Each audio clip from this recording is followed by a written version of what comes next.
vi esse casal, né, a Rebeca e o Henrique. Eu lembrei de eu e da Ilana, jovens, né, para a nossa primeira filha. A gente sabe que não é nada fácil, uma criança. Mas meus parabéns. E eu convido os irmãos a abrirem a Bíblia em Lucas capítulo 9, versículo 23.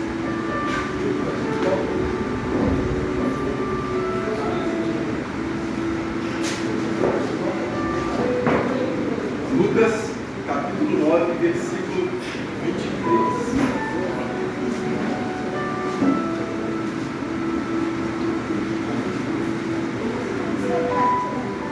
Todos encontraram? Amém. Lucas 9, 23. Dizia a todos: se alguém quer vir após mim, a si mesmo se negue, dia a dia, e tome a sua cruz e siga-me.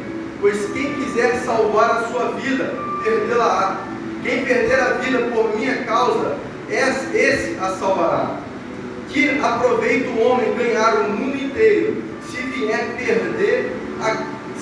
perder-se ou a causar dano a si mesmo. Porque qualquer que de mim e das minhas palavras se envergonhar, dele se envergonhará o Filho do Homem, quando vier na sua glória e na do Pai e dos santos anjos. Verdadeiramente vos digo, alguns há dos que aqui se encontram, de maneira nenhuma passarão pela morte até que vejam o reino de Deus. Podeis se sentar. Senhor, Obrigado. muito obrigado, Pai, por essa oportunidade de trazer a Tua palavra. Senhor, eu venho orar, Pai, pela vida, Pai, de cada um que se encontra aqui. Pai, venha abrir, Pai, o nosso entendimento para a Tua palavra. Espírito Santo, que não seja eu falando algo de mim, Senhor, mas que o Senhor possa conduzir toda essa pregação, Pai. Que o Senhor venha falar tudo aquilo que o Senhor ministrou no meu coração. Glória a Deus. Espírito Santo, fique à vontade, Pai, para o Senhor agir da maneira que o Senhor quiser. E muito obrigado pelas bênçãos que o Senhor tem derramado em nossas vidas. Obrigado. E amém. Amém. Obrigado. E nós vamos ver que Jesus aqui está advertindo alguns dos discípulos dele, falando alguns requisitos para se tornar discípulo. E se eu perguntasse a cada um aqui hoje, como anda a sua vida hoje? O que você talvez me responderia? Se eu perguntasse talvez a minha esposa, o que você falaria? Tá bem. Pastorzão, como anda a sua vida? Bem, com Deus. Bem, glória a Deus. Glória. Jefinho, como anda a sua vida? Bem. Bem. Glória a Deus. Mas eu quero trazer para vocês um entendimento que nós não somos as melhores pessoas para nos avaliarmos.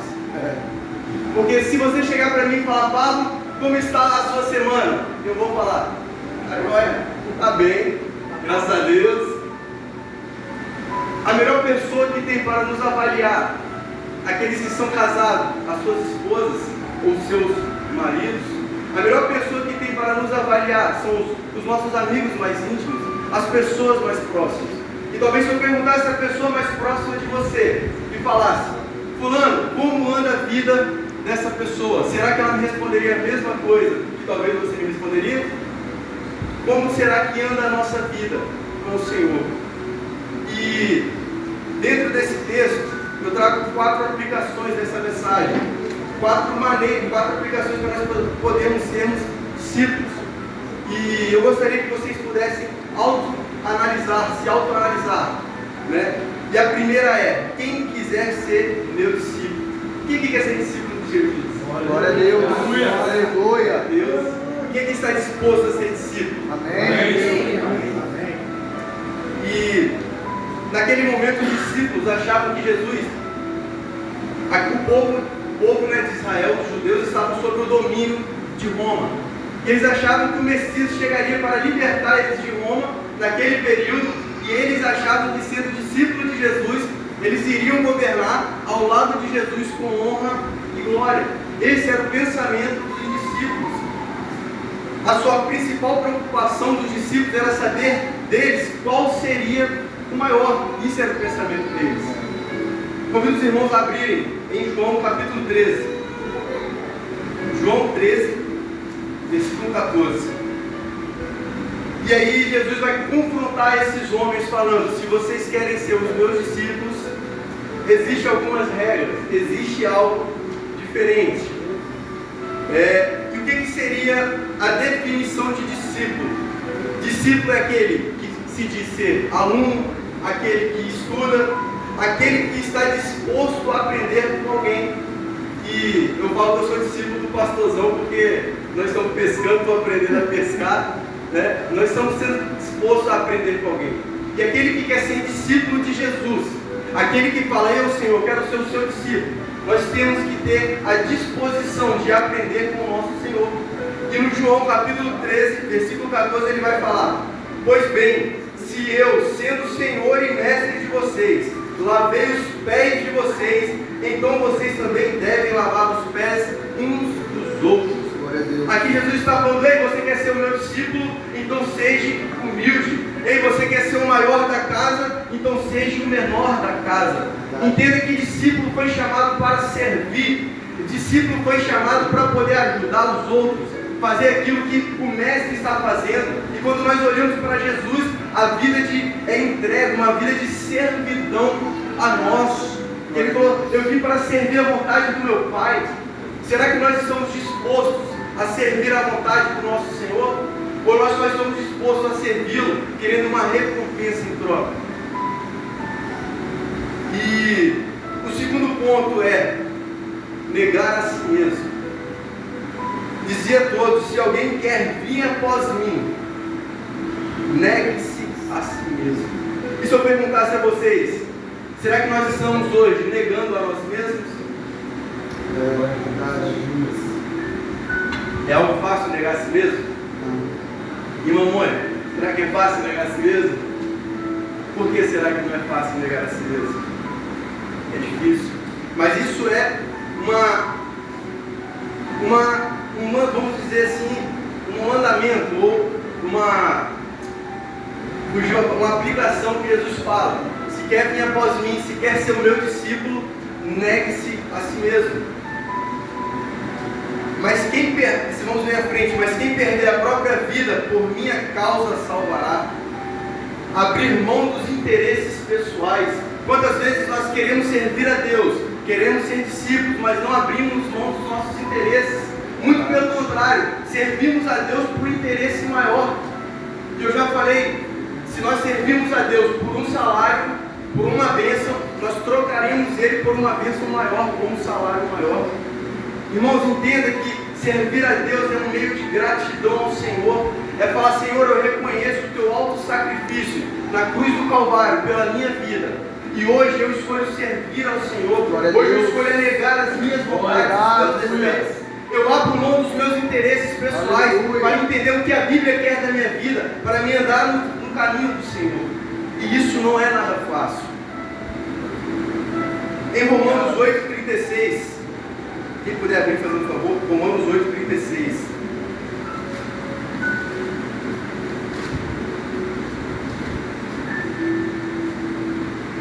Existe um homem, existe um apóstolo que negou a si mesmo, e eu tenho ele como uma referência na minha vida. Todos encontraram Romanos 8,36? Como está escrito: por amor de ti somos entregues à morte o dia todos os dias. Fomos considerados como ovelhas para o matadouro. Ei, Paulo vai falar: você foi chamado para ser ovelha. Ei, você foi chamado para ser pastoreada. Você não foi chamado para poder, um dito popular, ter um nariz em pé, governar a sua vida. O Senhor está falando: gente, deixa eu governar a sua vida, deixa eu conduzir a sua vida. Eu sei o que é o melhor para você. Estou chamando para você ser minha ovelha. Vivemos num mundo que achamos que nós sabemos de tudo. Jovens, fui jovem um dia. Achamos que sabemos de tudo. Meu pai não sabe o que está falando. Deus não sabe o que está falando. Deus não sabe o que é melhor para mim. Meu querido, Deus tem um plano perfeito para a sua vida. Nós oramos, nós buscamos ao Senhor para entender o plano dele nas nossas vidas. Ele tem o melhor para cada um de nós. Mas para isso, precisamos nos colocar na posição de discípulo. na posição de ovelha e falar: Senhor, eis-me aqui. Obrigado. Nego as minhas vontades para fazer a sua. Como Paulo dizia: não vivo mais eu, mas Cristo vive em mim. Isso era uma afirmação de Paulo. Um homem que negou as suas vontades, negou os seus princípios, os seus ensinamentos que ele tinha. Paulo, como muitos pensam, Paulo ele era um mestre da lei, ele era um homem que tinha muito entendimento, ele era um homem que, vamos dizer hoje, de uma classe alta, ele era alguém influente, era um homem doutor da lei. Imagina um doutor da lei falar: tudo que eu conquistei é considerado como esterco, comparado àquilo que o Senhor tem para mim. Irmãos, não tem nada nessa vida que possa te oferecer que Deus não tem o melhor para você. Quantas vezes nós achamos que o melhor ainda está nessa terra? Meu querido, Deus tem o melhor para nós. Glória a Deus. Lá no céu. Glória a Deus. Obrigado. E abrir mão abrir mão do falso eu, manchados pelo pecado e orgulho, desejo de reconhecimento. Irmãos, negar a si mesmo é você abrir mão do auto-reconhecimento. Hoje vivemos numa era que o tempo todo é selfie, o tempo todo é postagem, o tempo todo são likes, curtidas. Quantas pessoas se sujeitam a coisas vergonhosas só para conseguir uma curtida, talvez no Instagram, no Kawaii, no Twitter. Quantas pessoas se humilham, perdem os seus valores para conseguir curtidas, que é o reino dos céus, não vale de nada. Não adianta você ter o reconhecimento nessa vida se você não tem Deus na sua caminhada. Não adianta você colocar o melhor traje, a melhor roupa. Não adianta você alcançar os patamares mais altos que você possa alcançar se você não tem Jesus na sua vida. Porque se dinheiro fosse solução, milionário não se suicidava. Já parou para pensar nisso? Quantas vezes as pessoas estão perdendo a vida, perdendo o vigor, perdendo a juventude para conquistar algo que está levando ela para o inferno. E o Senhor falou comigo no meu coração: Pablo, o que adianta você ir para a igreja? O que adianta você pregar a palavra se você não é o meu amigo, se você não tem uma intimidade comigo? O que adianta às vezes você vir aqui no louvor louvar, e se você não tem uma intimidade com o Senhor, não adianta nada. Primeiramente, buscar o reino dos céus, e as demais coisas serão acrescentadas. Negar a si mesmo. E negar a si mesmo trata-se de regeneração. E o que seria regeneração? Restaurar, recuperação moral, dar-se uma nova existência. E negar a si mesmo é como Paulo falou: não vivo mais eu, tudo aquilo que eu um dia conquistei nessa terra não vale mais de nada. Agora é uma nova existência, uma nova criatura, é um novo servo. Ei, agora eu sou filho de Deus. Agora eu quero seguir o meu Senhor. Obrigado. Que nada mais me importe. Eu só quero o Senhor, o meu alvo é Cristo. Deus não honra conquistas, Deus honra renúncias. Quem aqui tem renunciado algo pelo amor de Deus? Glória a Deus. Obrigado. Amém. Aleluia. Irmãos, Deus não olha como as outras pessoas olham. As outras pessoas olham as conquistas que você tem. As pessoas vão olhar o carro que você vai chegar. As outras pessoas vão olhar o grau da profissão que você está. Mas Deus não vai olhar as suas conquistas, irmão. Deus vai olhar o tamanho da sua renúncia. Jesus, quando chega para Simão Pedro, ele fala assim: Simão Pedro estava lavando a rede e não tinha pegado nada. Vocês concordam comigo que Jesus poderia chegar para ele e falar assim: Pedro, deixa aí seu barco, sua rede, você não pegou nada mesmo? E me siga. Seria fácil para Pedro seguir Jesus? Seria ou não? Sim. Mas primeiro Jesus faz o quê? Entra no barco de Pedro, prega no barco de Pedro, leva Pedro para lá do alto mar e fala: vamos pescar novamente. E eu acredito que seria a melhor pesca da vida de Pedro, porque foi uma pesca maravilhosa. E aí, quando Pedro está com todos aqueles peixes, Jesus fala: ei, siga, deixe tudo para trás e renuncie. É fácil ou não é renunciar? Não é fácil, não. Mas eu posso te falar que vai valer a pena. Glória a Deus. Não importa o que você está renunciando, não importa o que você está deixando por amor de Deus, eu sei que um dia vai valer a pena. Glória a Deus. Pois o Senhor é fiel para cumprir. Ele tem poder para sustentar. Se Ele falar assim, larga tudo e vai, Ele tem poder para me sustentar. E em um momento da minha vida, alguns já sabem, um dia eu escolhi servir ao Senhor. Morava em Vila Velha, tinha um bom emprego. Só que em um momento da minha vida eu conversei com a minha esposa e falei, amor, vamos viver o sobrenatural? Aí ela, tô dentro. Partiu. Larguei tudo que eu tinha em Vila Velha e vim viver na dependência do Senhor. Não é nada fácil, mas é algo prazeroso. É um amadurecimento que eu estou tendo na minha vida, como eu estava conversando com o pastor, que eu não sei explicar para vocês. É um amadurecimento que o Senhor está trazendo, porque não é fácil viver na dependência de Deus. Quantas vezes a conta chegou, eu sentei na minha cama e falei assim, amor, eu tenho que pagar a conta amanhã, o que eu vou fazer da minha vida?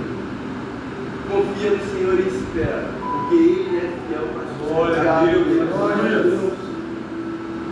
E o terceiro ponto é, tome diariamente a sua cruz. Entenda, irmãos, que Jesus ele falou, negue-se a si mesmo, mas logo ele está falando, tome a sua cruz diariamente. E quando eu falo assim, tome a sua cruz, o que vocês entendem? O que seria tomar a nossa cruz? Tome a sua cruz. Tomar a própria cruz é assumir as consequências de seguir a Cristo, enfrentando as dificuldades, perseguições e tribulações que a vida cristã pode trazer. Carregar nossa cruz não se baseia só no sofrimento que nós vamos ter por servir ao Senhor. Carregar nossa cruz também se baseia no propósito que Deus tem na sua Glória vida. a Deus. Ei, meu irmão, você não está carregando só um sofrimento, mas você está carregando um propósito. Amém. Porque se carregar a cruz fosse um sofrimento, quando acabasse o sofrimento, você não precisava mais de carregar a cruz. Abre Gálatas 2:20, fazendo um favor. Gálatas, capítulo 2, versículo 20.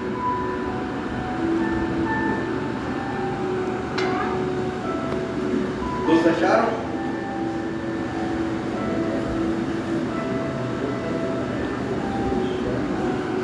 Glória a Deus. Todos acharam?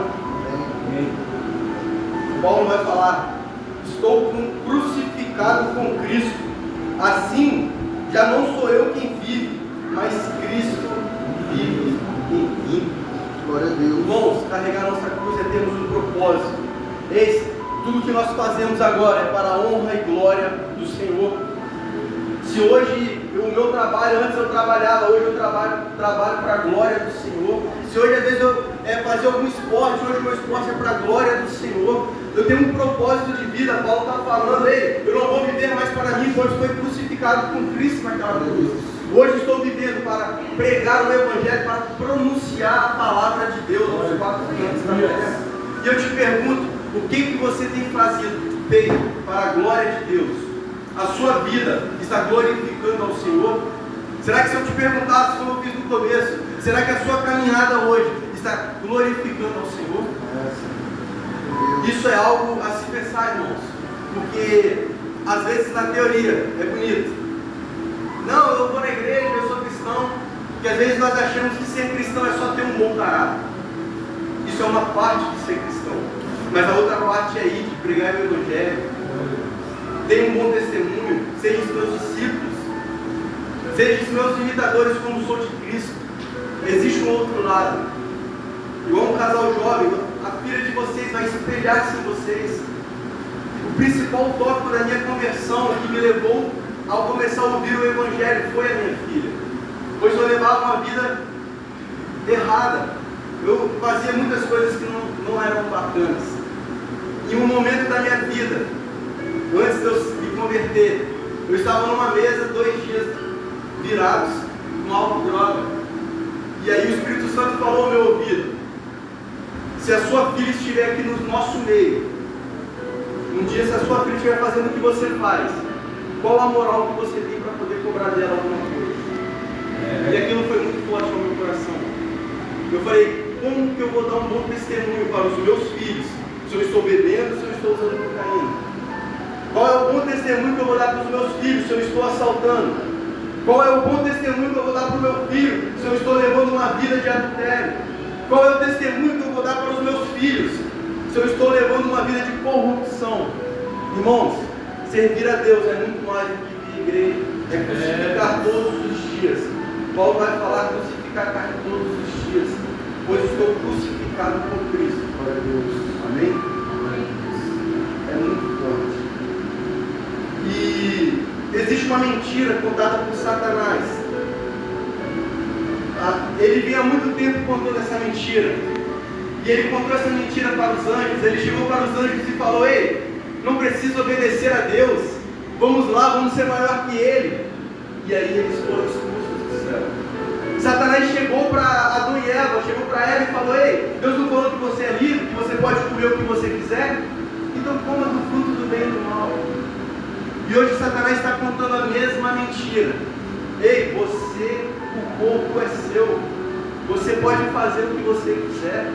Corta, costura, aborta. Faz o que você quiser, vai para a rei. Mente para os pais. Você é livre. Satanás tem contado muitas mentiras. Mas quando nós olhamos para a cruz do Calvário, nós falamos: ei, Satanás, não vivo mais eu, mas Cristo vive. Ei, Jesus pagou um alto preço pela minha vida. Agora o Pablo não pertence mais ao Pablo. Ei, eu pertenço ao Senhor Jesus Cristo. Deus, lavado e limpo pelo sangue do Cordeiro. Glória a Deus, aleluia.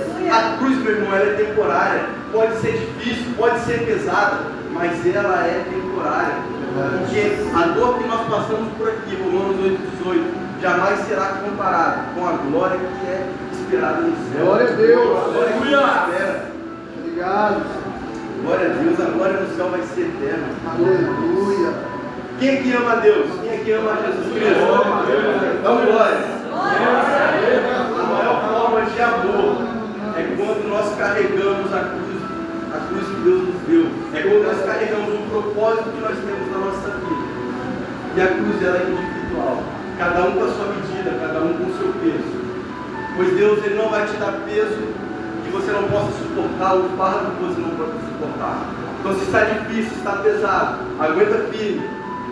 Jesus está voltando. E todos nós estaremos na boda do Cordeiro, numa grande festa. E já estou encerrando. Quarto ponto: seguir a vontade de Deus. Obrigado. Pois ele fala: tome a sua cruz e siga-me. Levar a cruz não é só começar carregando, irmãos, é concluir o processo. Amém. É terminar carregando. Quantas pessoas hoje nós vemos que começam carregando a cruz? Não, é o primeiro amor, é isso, eu vou fazer isso, eu vou fazer aquilo. Mas no meio do caminho, no meio da caminhada, vai deixando a cruz de lado, vai deixando o propósito de lado, vai deixando a congregação de lado. Irmãos, é terminar. Convido os irmãos a abrirem em Eclesiastes 7:8.